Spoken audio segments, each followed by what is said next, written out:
Le 7-10 Listen anywhere. sur France Inter. Géopolitique, Pierre Aski, bonjour. Bonjour Nicolas. La Hongrie, Pierre, pèse sur le sommet européen qui s'ouvre aujourd'hui. C'est une mauvaise série dont le scénario se répète à chaque saison. Viktor Orban, le Premier ministre hongrois, fait monter la pression, menace de casser la baraque et tout se termine en général par un compromis. Le seul problème est qu'on ne peut jamais en être certain.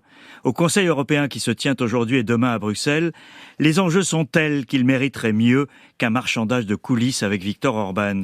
Il s'agit de l'aide à l'Ukraine et de l'élargissement de l'Union, deux sujets majeurs pour l'avenir du continent. Le site Courrier d'Europe centrale résume la position d'Orban à son arrivée par un triple non. Pas d'armes pour l'Ukraine, pas d'argent pour l'Ukraine, pas d'Union européenne pour l'Ukraine. Le maître de la Hongrie est le seul membre de l'UE à garder le contact avec Vladimir Poutine, qu'il a encore rencontré en octobre à Pékin, et il continue d'importer du gaz russe en se moquant des sanctions. Mais que peut-il négocier à Bruxelles ? À la veille du sommet, Nicolas, la Commission a fait une concession majeure. Elle a libéré quelques 10 milliards d'euros d'argent européen destinés à la Hongrie qui étaient gelés. Il s'agissait de sanctions contre la dérive hongroise sur l'état de droit.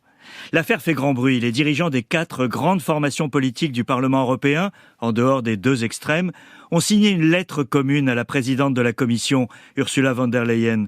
Ils s'opposent à cette levée partielle des sanctions, estimant que la Hongrie n'a absolument pas donné satisfaction sur l'indépendance de la justice. La Commission a passé outre, considérant sans doute que les enjeux du sommet valaient bien ce geste. Mais Viktor Orban ne se laisse pas acheter facilement.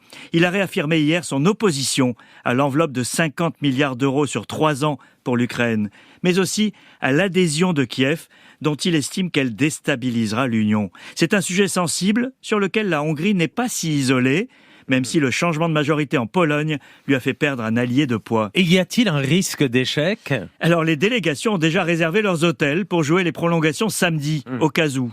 Avec l'aide américaine à l'Ukraine soumise, là aussi, au chantage des républicains, ce qui se joue dans les prochains jours à Bruxelles est vital pour l'Ukraine et les autres pays candidats.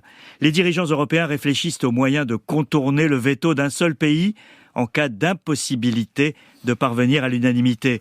Si 26 pays veulent avancer, l'ingéniosité bureaucratique trouvera une solution, mais un échec est possible avec ses conséquences désastreuses.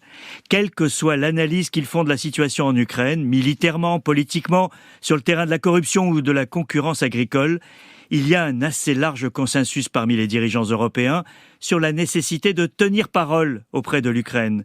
Il y va du devenir de l'Ukraine comme de celui de l'Europe elle-même. Reste la question Orban, qui se posera avec acuité l'an prochain, car la Hongrie assume la présidence tournante de l'Union au 2e semestre. Ça promet.